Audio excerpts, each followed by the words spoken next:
درود بیننده عزیزی شبکه ورزش، هفته نوتان بخیر باشد. خوش آمدید به نشر نوبتی برنامه اطلاعاتی هفته ورزش. امروز چون همیشگی من فریدون سفرزاده شما را از رویدادهای مهم هفته ورزشی کشور آگاه میکنم. پس بیایید سر اول به سرخط خبرها متوجه میشویم و پس آن برنامه را ادامه میدهیم. فوتبالبازان نورس تاجیک با دستاورد شایان از ازبکستان به وطن برگشتند. پس از یک هفته رقابت‌های ذهنی در شهر ترسونزاده، غالبان مسابقه جمهوریوی عاید به شخمات معین شدند. بخشیده به خاطره گرامی داشت میرزاوطن حسن علیف در ناحیه شمس‌الدین شاهین، مسابقه گشتینگیری میان نورسان برگزار گردید. چمپیونات شهر دوشنبه عاید به هندبال میان بانوان غالب خویش را پیدا کرد. در شهر خوجند فستیوال فوتبال میان کودکان و نورسان امکانیتشان محدود برگزار گردید. مسابقه گیمناستیک شهری باختر بیش از 180 نفر گیمناستیکچیان را به مسافی هم آورد.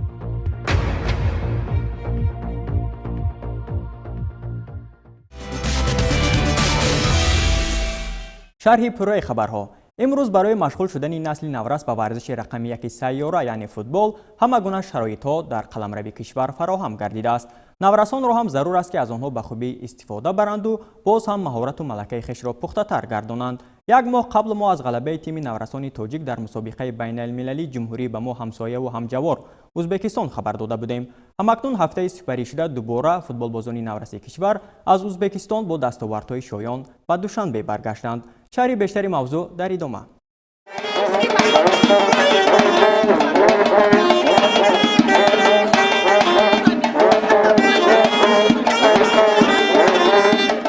با مناسبت تجلیل از 110 سالگی فوتبال در ازبکستان مسابقه بین المللی عاید به فوتبال میان نورسان برگزار گردید.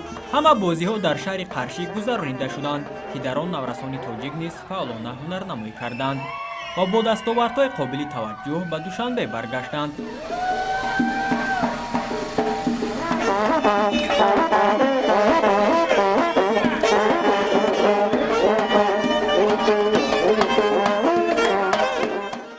دسته سالار که 2 ماه پیش در شهر بخارا با جام مسابقه میناره کلان به شهر دوشنبه بازگشته بودند، این بار هم در جشن 110 سالگی فوتبال ازبکستان میان نورسان 9-10 ساله فعالانه شرکت ورزیده و فینالی مسابقه راه یافتند. در فینال از نورسان باشگاه نصف ازبکستان شکست خورده به وطن با نشانهای نقره و برنجی این مسابقه برگشتند. فوتبالبازان نورس این دسته هم تمنای آن را دارند که در آینده هم آنها در مسابقه های قهرمانی و جهانی چنین برآمد کرده نامبردار و معرفی‌گری فوتبالی таджик бошанд. Меня зовут Мансура Фанушербон. Я играю в команде «Солор» уже длительное время. Благодаря тренеру и партнерам команде я взял лучший игрок третьего тура и лучший игрок, лучший бомбардир турнира. همچنین فوتبالبازان نورس کشور غیر از مدال‌های مسابقه به گرفتن جایزه‌های انفرادی نیز دست یافتند که این باز هم از مهارت و ملکه بلندی آنها در این مسابقه درک می‌دهد. Здравствуйте, меня зовут Драгив Мухаммад. Я играю в клубе «Солор».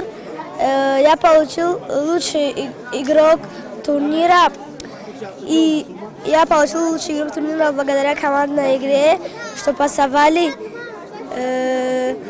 Еще что я забил 2 гола. Очень жалко, что мы проиграли на САФу, но в дальнейшем я знаю, что мы их выиграем.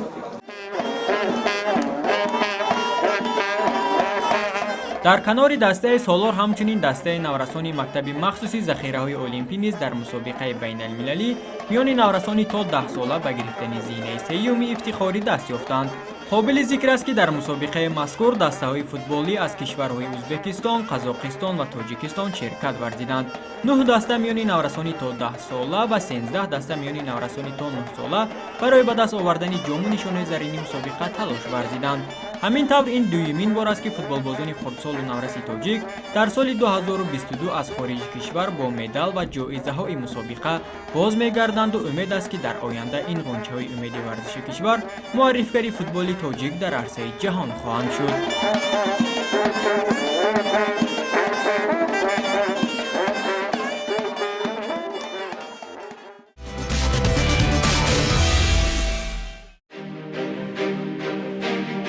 пас аз чемпионати шаҳри душанбе оид ба футбол миёни бозингарони то 14 сола ки бештар аз як моҳ дар варзишгоҳи душанбе арена ҷараён дошт ва бо пирӯзӣ клуби марказии варзиши артиш ба анҷом расид, ҳамакнун федератсияи футболи шаҳри душанбе дар варзишгоҳи авиатор мусобиқаи навбатии худ чемпионати шаҳр оид ба футбол миёни бозингарони то 16 соларо ба роҳ монд.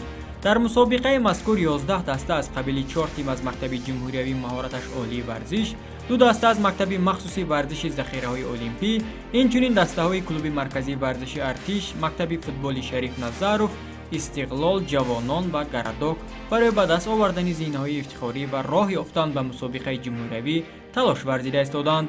рақобатҳо ба таври даврӣ доир гардида ҳар кадом дастаҳо дар ҷараёни бозиҳо даҳвохӯрӣ анҷом медиҳанд.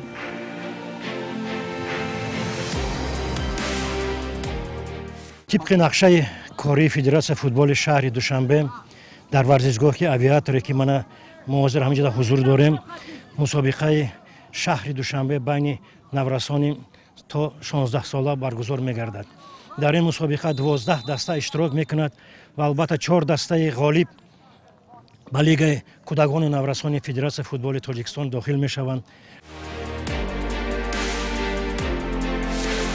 чемпионати шаҳри душанбе оид ба футбол миёни бозингарони то 16 сола бо рақобати клуби марказии варзиши артиш ва дастаи дуюми мактаби махсуси варзиши захираҳои олимпӣ оғоз шуд. дидори мазкур аз ибтидо то интиҳо ҷолибу диданӣ ва бо ҳуҷумҳои тарафайн сурат гирифта бо ҳисоби 2-1 ба нафъи артишиҳо ба анҷом расид.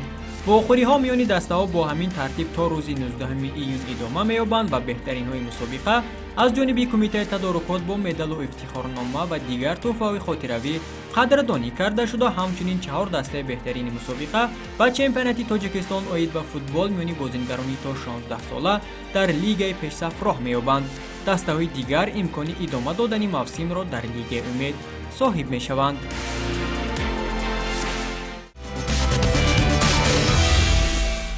ҳафтаи гузашта давоми 5 рӯз чемпионати шаҳри душанбе оид ба ҳендбол миёни дастаҳои занона баргузор гардид. 8 даста барои ба даст овардани ҷому нишонҳои заррини мусобиқа миёни ҳам талош варзиданд. пас ҷоми мусобиқаро кадоме аз ин дастаҳо соҳиб шуда бошанд, дар идомаи барнома тамошо мекунем. имрӯзҳо дар қаламрави кишвар намуди ҳендбол рӯз то рӯз рушду равнақ ёфта ҳаводорони зиёди хешро пайдо кардааст ва ҳамин аст ки аз ин риштаи варзиш зуд мусобиқаҳо ҳам баргузор мегарданд. ҳафтаи сипаришуда дар толори варзиши мактаби махсуси варзиши захираҳои олимпӣ рақами 5 оид ба бозиҳои варзиши шаҳри душанбе маросими ҷоизасупории чемпионати тоҷикистон оид ба ҳендбол миёни бонувон баргузор шуд. дар маросими ҷоизасупорӣ роҳбарияти федератсияи ҳендболи кишвар ва дигар масъулини соҳа иштирок варзиданд. ёдовар мешавем ки дар мусобиқаи мазкур 8 даста аз он ҷумла душанбе 1, душанбе 2, хатлон 1, хатлон 2 ва хатлон 3 дастаҳо аз вилояти мухтори кӯҳистони бадахшон, вилояти суғд ва шаҳру ноҳияҳои тобеи ҷумҳурӣ ҷиҳати унвони қаҳрамонӣ талош варзиданд. ба ҳендболбозони дастаи хатлон 1 нишони биринҷӣ тақдим карда шуд. нишонҳои нуқра насиби дастаи вилояти мухтори кӯҳистони бадахшон гардид. ҷому нишонҳои заррини мусобиқаро ҳендболбозони шаҳри душанбе соҳиб шуданд. ҳамчунин беҳтаринҳои мусобиқа ба тими яккачини кишвар оид ба ҳендбол шомил карда шуда ба мусобиқаҳои фароқоравӣ сафарбар карда мешаванд.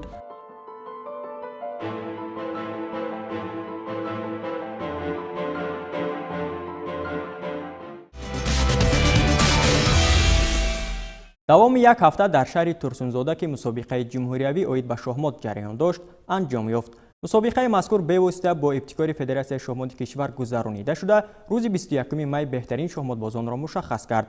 гузориши моро аз шаҳри турсунзода пайгир бошед.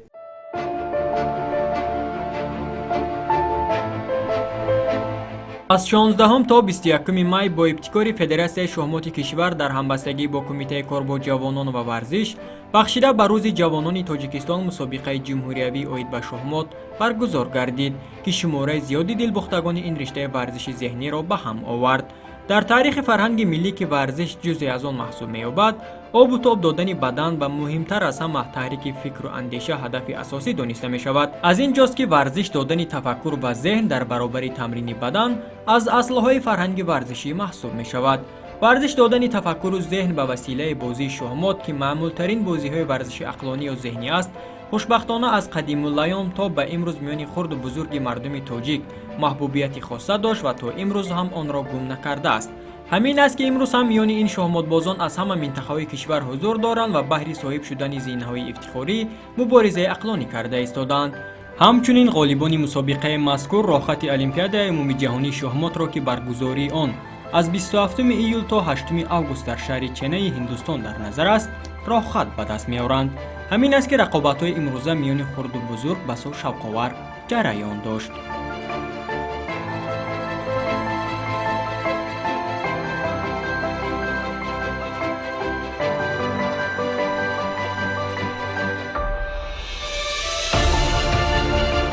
من در این مسابقه طول 7 روز شد که اشتراک دارم. در طول این 7 روز با 8 رقیب خود اشتراک کردم و با 4 رقیبم پیروز شدم و با 4 رقیب دیگه هم ماندم و راه افتادن هستم که در این مسابقه سزاوار جا نشدم و کوشش میکنم که در مسابقه های دیگر سزاوار جا شوم و کوشش میکنم که با سپرنیک های خود و دیگر دولت ها هم رفته در آنجا سزاوار جا شوم. албатта сайқал додани тафаккуру зеҳн ба василаи бозии шоҳмот маъмултарин бозии варзиши ақлонӣ аст. имрӯз ҳам рақобатҳо ҳам миёни бонувон ва ҳам мардон басо ҷолибу рангин сурат гирифт ва дар анҷом беҳтаринҳои мусобиқа аз ҷониби дастандаркорон қадршиносӣ шуданд.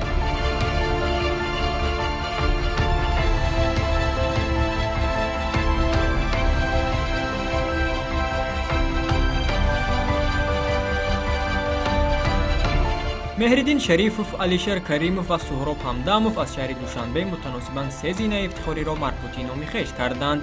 миёни бонувон мутриба ҳотамӣ ки аз шоҳмотбозони соҳибноми кишвар маҳсуб мешавад, имрӯз ҳам ба гирифтани нишони заррини мусобиқа даст ёфт. зинаҳои дуюм ва сеюмро рухшона саидова аз вилояти суғд ва лидия анатова касб карданд. имсол مسابقه جمهوریوی اوید به شاهمات در شهر ترشمزاده برگزار گردید و خیلی هم در سطح بلند برگزار گردید. امسال سال هشتم است که چمپیون جمهوری اسلامی بین بانوان از مسابقه جمهوریوی ما 4 نفر راه خط گرفتیم به المپیادای عمومی جهانی که در ماه ایول سال جاری برگزار میگردد. آمادگی میبینم و امید میکنم که بسیار هم نتیجه خوب نشان میده. غالبان میانی سابقه‌داران هم مشخص شدند. اشور یارماتوف از ولایت ختلان با شکست دادن زورخان رضوانوف یکم شد. آلوچه جمعیف شاهماتبازی آوازداری ولایت مختار کوهستان بدخشان با گرفتن نشانی برنجی دست یافت.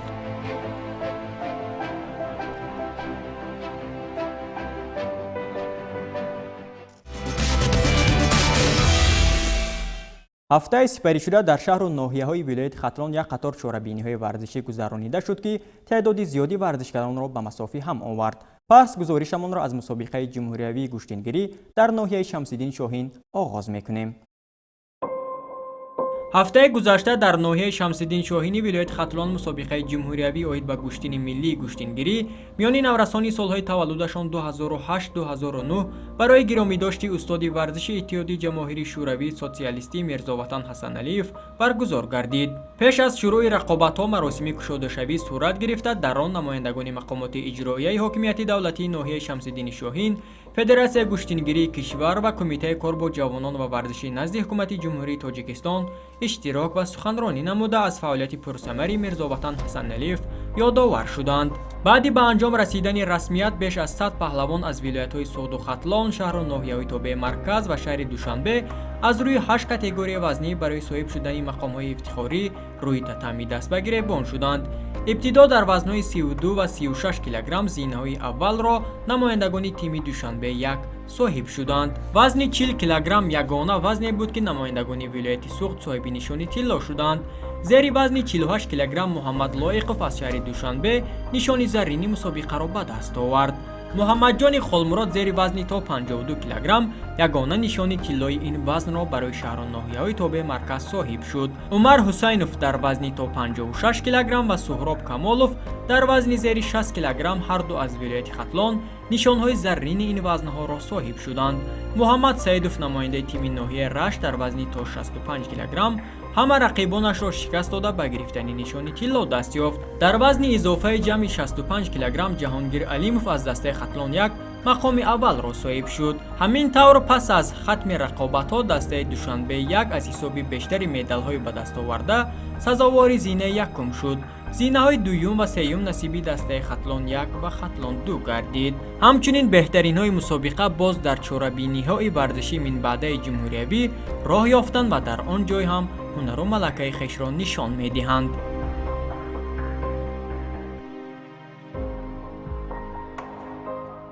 махсус дар вохӯриҳои ниманиҳои ва ниҳоӣ хеле сабқатҳои ҷолиб баргузор гардид.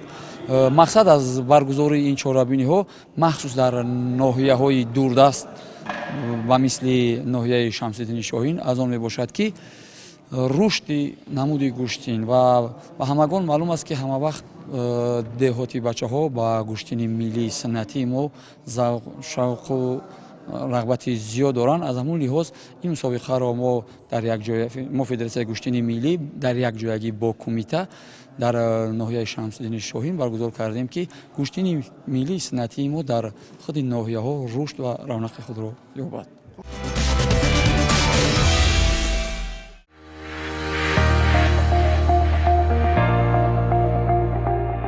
дар шаҳри бохтари вилояти хатлон намуди гимнастикаи бадеӣ дар марҳилаи нави инкишоф буда зуд мусобиқаҳо ҳам миёни дилбохтагони ин намуди варзиш ташкил ва гузаронида мешавад. ҳафтаи гузашта бо ибтикори раёсати кор бо ҷавонон ва варзиши вилояти хатлон дар ҳамкорӣ бо муассисаи давлатии мактаби варзиши рақами 1 вилоят марҳилаи дуюми мусобиқаи гимнастикаи бадеӣ доир гардид. мусобиқа дар толори муассисаи таҳсилоти миёнаи умумии рақами 6 шаҳри бохтар баргузор гашта иштирокчиёни имрӯза миёни ҳам ҳунару истеъдоди баланд нишон доданд.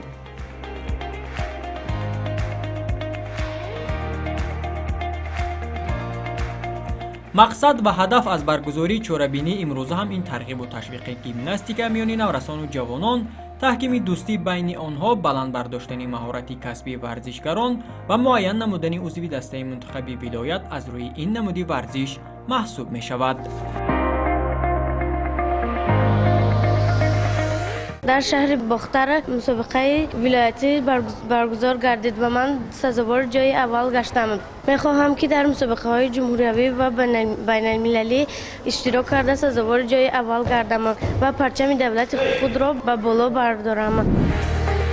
қобили зикр аст ки гимнастикаи бадеӣ намуди олимпӣ буда дар шаҳру ноҳияҳои вилояти хатлон низ чун дигар риштаҳои варзиш рушд ёфтааст.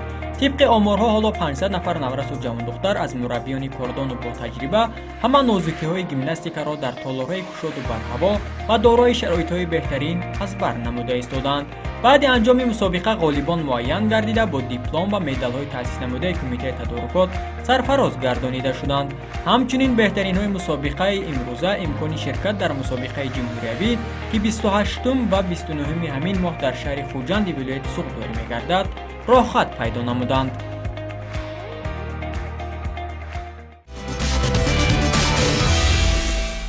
از مسابقه گیمناستیکای شهر بختر همکنون میرویم به شمال کشور.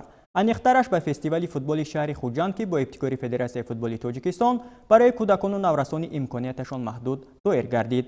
از شهر خوجند گزارش می‌دهیم. بخشیده به روز عمومی فوتبال که همساله روز 15 می تجلیل کرده می شود، در شهر خوجند با ابتکار فدراسیون فوتبال تاجیکستان و دستگیری کنفدراسیون فوتبال آسیا برای کودکان و نورسان مکتب اینترنت‌های ولایت سوخت فستیوال فوتبال تشکیل و گذرانیده شد.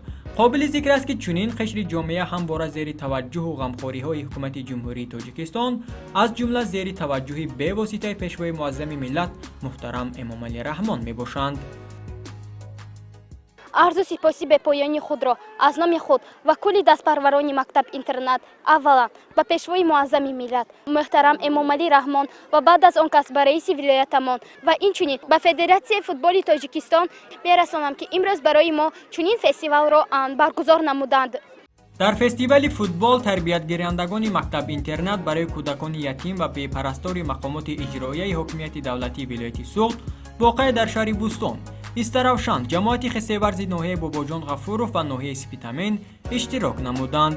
мо ҳам бо як маротиба назар кардан аз чеҳраи ин дустурӯякон худ дарк мекардем ки аз баргузории ин фестивал онҳо чӣ гуна фараҳманданду дар фазои хаёлҳои хеш парвоз мекарданд.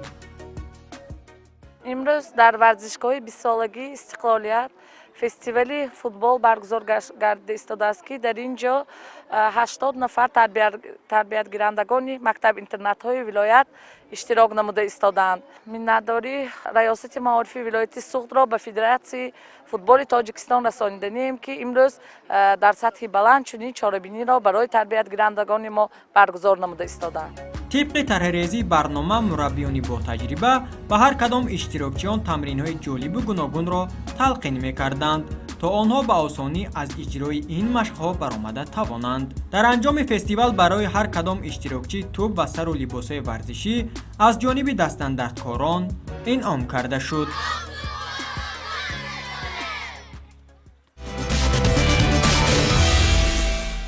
бинандагони азиз, ташаккур ба шумо ки то ин лаҳзаҳо моро ҳамроҳӣ кардед.